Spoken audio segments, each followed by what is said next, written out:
తిండి గింజలు పండించుకోవాలనే తపనతో రైతులు కష్టమైన వరి సాగుకే తొలి ప్రాధాన్యత ఇస్తారు. ఏదోలా తంటాలు పడి పండిస్తే కుటుంబ అవసరాలు తీరతాయి. పశువులకు గ్రాసము కొదవ లేకుండా ఉంటుందనే ఆలోచనతో సాగు చేస్తారు. కేసీ కెనాల్ పరిధిలోని రైతులే అందుకు నిదర్శనం. సెప్టెంబర్ 2వ పక్షంలో కాలువలోకి నీరు రావడంతో అప్పటి వరకు ఆరుతడి పంటల సాగుకు సన్నద్ధమైన రైతులు నేడు వరి సాగుకు సిద్ధమయ్యారు. ఇప్పుడు నార్లు పోసి నాటేందుకు ప్రయత్నాలు చేస్తున్నారు. అయితే అధికారులు మాత్రం నార్లు పోసే ప్రయత్నం మాత్రం చేయవద్దని సూచిస్తున్నారు. వర్షాభావ పరిస్థితులతో తుంగభద్రలోకి నీరు చేరక కాలువలోకి నీరు రాలేదు.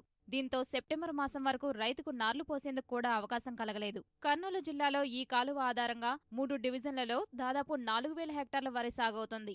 నీటి రాక సందిగ్ధంలో పడటంతో వ్యవసాయ శాఖ ప్రత్యామ్నాయానికి మళ్లాలని రైతులకు అవగాహన కార్యక్రమాలు ఏర్పాటు చేసింది.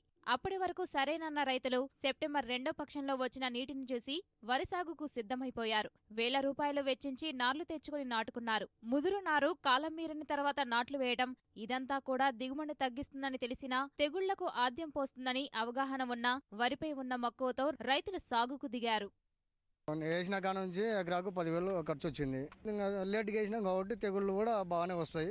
ఈ సంవత్సరం 10 రౌండ్లు పడుతుందో 12 రౌండ్లు పడుతుందో స్పేర్ మందు కూడా. ఇంకా పంట ఇంకా మనం లేట్గా వేసినాం కాబట్టి కొంచెం నష్టమే రావచ్చు. గత సంవత్సరము ఆగస్టులో మేము వరి నాటుతుంటిమి. ఈ సంవత్సరం నీళ్లు రాక ఈ సంవత్సరం లేట్ అయింది. ఇప్పుడైనా నాటుతున్నాము.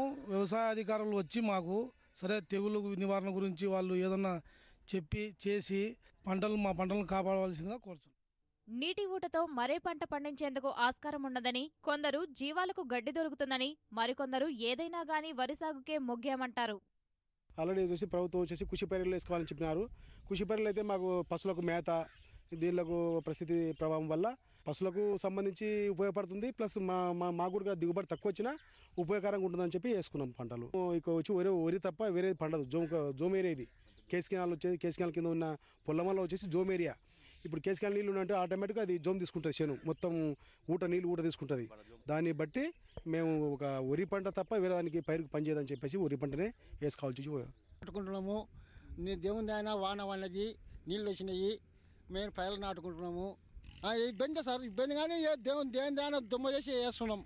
దేవుని చిత్తముగా సెంటు 4,000 4,500 సెంటు ఎకరా. ఇంతకుముందు కూడా 2,000కు 5,000కి ఇస్తుంది. ఇప్పుడు అర్జెంట్ అయినందుకు 4,500 3,500 ఎవరు దీటి కొట్టి ఎవరు కొని కోయేస్తున్నారు సార్. ఆగస్టు మొదటి వారంలో పడాల్సిన నాట్లు సెప్టెంబర్ అక్టోబర్లలో వేస్తే దిగుబడులపై గణనీయ ప్రభావం ఉంటుందని అధికారులు అంటున్నారు.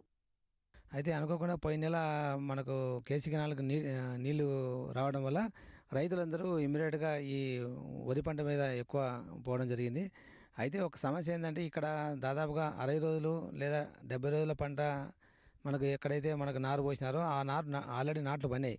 సో ఆ వరి పంటకైతే ఇబ్బంది ఏమి ఉండదు. ఎందుకంటే అది మనకు డిసెంబర్ ఎండింగ్ కల్లా హార్వెస్టింగ్ అయిపోతుంది కాబట్టి జనవరి ఎండింగ్ కల్లా మొత్తం టోటల్గా మనకు అరైవల్ స్టార్ట్ అవుతాయి.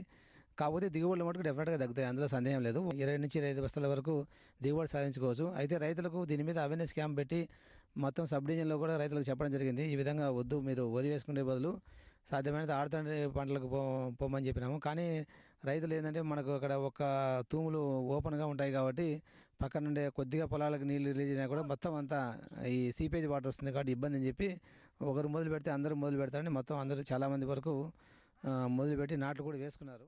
5 మాసాల పంటకాలం ఉన్న కర్నూలు సోనాను సాగు చేసే రైతులు ఇప్పుడు నార్లు పోస్తే దిగుబడి పూర్తిగా తగ్గిపోతుందని, ఇకపై వరి నాటుకోవద్దని నిపుణులు చెబుతున్నారు. ఎందుకంటే ఇక్కడంతా కూడా కర్నూలు జిల్లాలో కర్నూలు సోనా అంటే బీపీటీ 5204 వేయడం జరుగుతుంది. కాకపోతే ఒక సమస్య ఎక్కడ వస్తుంది అంటే నీళ్లు వదిలిన తర్వాత నార్లు పోసే రైతులకు కొంత ఇబ్బంది తర్వాత కాలంలో వచ్చేదానికి అవకాశం ఉంది. ఎందుకంటే ఇప్పుడు సెప్టెంబర్లో 20 మధ్యలో నార్లు పోసిన నారు అక్టోబరు 20 తర్వాత నాటడం జరుగుతుంది. దాని తర్వాత మనకు డిసెంబర్ 15 తర్వాత నుంచి అంకురం ఏర్పడే అవకాశం ఉంది. ఆ టైంలోనే మనకు అతి తక్కువ ఉష్ణోగ్రతలు ఉండేదానికి అవకాశం ఎక్కువ ఉంది. నార్లు పోసేవన్నీ కూడా జనవరి ఆఖరుకు కానీ మనకు కోతకు వచ్చేదానికి అవకాశం లేదు. ఆ టైం వరకు మనకు కెనాల్లో నీళ్లు ఉంటాయా అనేది ఒక సందేహం ఇంతకుముందే. ఇది ఒకటి. ఈ సమస్యలు ప్రస్తుతం కేసీ కెనాల్ ఆయకట్టు రైతులకు కొంచెం ఇబ్బందికరంగా ఉన్నాయి. ముదురు నారు నాటినా ఇప్పుడు నార్లు పోసి ఇంకా ఆలస్యంగా నాట్లకు వెళ్లినా వరి దిగుబడులు గణనీయంగా తగ్గుతాయి. కనుక ఇప్పుడు వరికి బదులుగా కెసి కెనాల్ ఆయకట్టు రైతులు ప్రత్యామ్నాయంగా వేయదగ్గ పంటలకు మళ్లాలని అధికారులు తెలియజేస్తున్నారు. అందుకు అవసరమైన విత్తనాన్ని కూడా అందజేసేందుకు సర్కారు ఏర్పాట్లు చేసింది. ఇప్పుడు ముఖ్య సమాచారం. పండ్లను పక్వత చెందించడానికి వాడుతున్న కాల్షియం కార్బైడ్ రసాయనాన్ని ఇరు తెలుగు రాష్ట్రాలు నిషేధించాయి.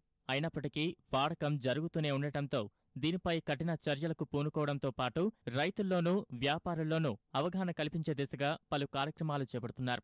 దీనిలో భాగంగా central tobacco research institute Kalvacharla శాస్త్రవేత్తలు తూర్పుగోదావరి జిల్లా అంబాజీపేట మండలం ముక్కామలలో సదస్సు నిర్వహించారు. ఉభయ రాష్ట్రాల్లోనూ దీనిపై చట్టపరమైన చర్యలు తీసుకునేందుకు ఏర్పాట్లు జరుగుతున్నాయని తెలియజేశారు. ప్రకృతి సిద్ధంగా పండిన పండ్లనే తీసుకోవాలని, పండ్లను మాగపెట్టేందుకు సురక్షితమైన పద్ధతులనే వాడాలని తెలియజేశారు. కార్బైడ్ వాడకం చేయమని, కార్బైడ్తో మాగపెట్టిన పండ్లను తినమని అందరి చేత ప్రతిజ్ఞ చేయించారు.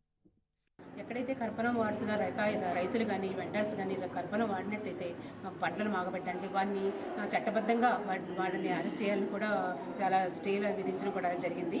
అలా కాకుండా ఇప్పుడు ముందుగా మనం స్టూడెంట్లకి రైతులకి కూడా అవగాహన కల్పించే దిశగా మా కృషి విజ్ఞాన కేంద్రం కృషి చేస్తుంది. ఈ కాల్షియం కార్బైడ్ వాడకూడదు అనే అంశం మీద ఈరోజు ఈ కార్యక్రమం చేపట్టడం జరిగింది. ఇక్కడ ముఖ్యంగా యూనివర్సిటీ హార్టికల్చర్ విద్యార్థులు రైతులు కూడా ఉన్నారు. వారందరూ కూడా వారు తమ పక్క రైతులు కానీ తమ పక్క స్టూడెంట్స్ కానీ చెప్పి ఈ కాల్షియం కార్బైడ్ను అలాగే కృత్రిమ రసాయనాలు పంటలు మాగబెట్టడంలో వాడకూడదనే ప్రతిజ్ఞ చేయించడం కూడా జరుగుతోందని చెప్పడానికి చాలా గర్వంగా ఉందండి.